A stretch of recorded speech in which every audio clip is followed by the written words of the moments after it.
Welcome back to Landscaping School, everybody. This is a little handout I made on proper planting techniques. This is adapted from the professor at the University of Florida, Dr. Ed Gilman.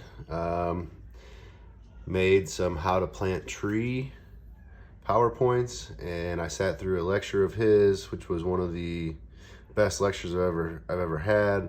But he did a lot of research after the hurricane storms came through years ago and decimated the area, and this is basically a culmination of what he said combined with some of my other education, but it's mostly what he says.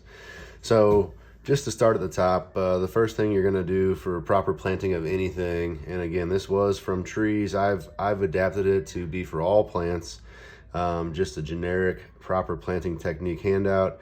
The first thing you're going to do is choose a healthy, disease-free, and pest-free plant that's got good structure relative to its species. Obviously, you also want to pick good genetics, so picking good varieties, good species. A good variety of that species is going to be important. Now, when you're going to plant anything, you want to look up for wires or lights, and around or down for wires, irrigation, gas, water, telecommunications lines. The big one for us is just avoiding those fiber optic lines at all costs. Anytime you got a line that is orange dashed that's circled in white, that's a fiber optic line, and those ones are extremely expensive to repair. I've heard of them costing upwards of $1,000 a minute to repair.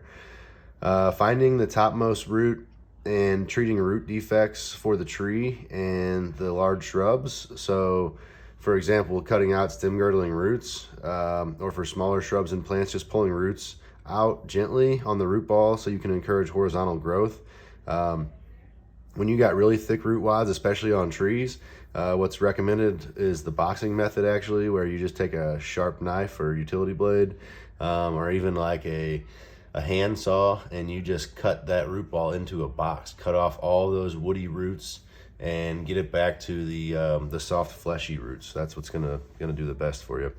And then of course, now when you get to actually planting the plant, you're gonna dig the hole exactly the depth of the height of that root ball, and you're going to measure that from the bottom of the root ball to the top of the root flare. And then of course you're going to dig that hole twice as wide as the root ball width. Before you plant that plant, you want to remove any synthetic materials, burlap, wire basket, obviously if it's in a plastic pot, any of that stuff, or if it's in a tree bag or a grow bag, that comes out too. So but any synthetic materials you're going to take off there. Honestly, I want it to be dirt and roots.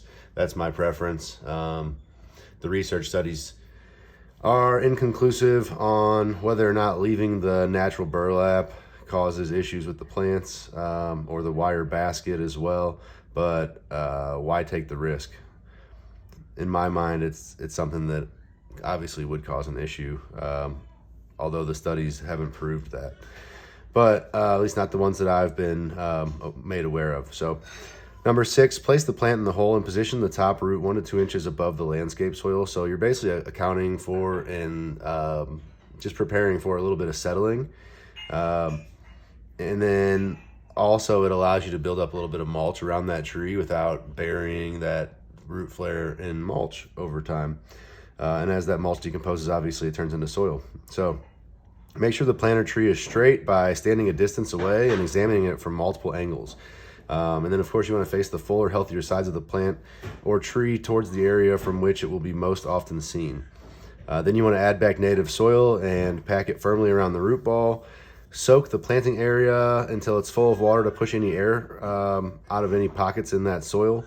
And then add 2 to 3 inches on top of that moist soil and the root ball, and then go ahead and step that mulch down into the soil to do the final packing and push out any large air pockets. So you do that while it's wet. And then you spread that mulch out around the tree using proper mulching techniques. So we don't do mulching wells, we don't do mulch volcanoes. The mulch should be evenly applied. Typically at least the width of the canopy of the tree or the drip line of the tree. But Dr. Gilman actually would prefer it to be 2 to 3 times the drip line of the tree because that's how far the roots grow.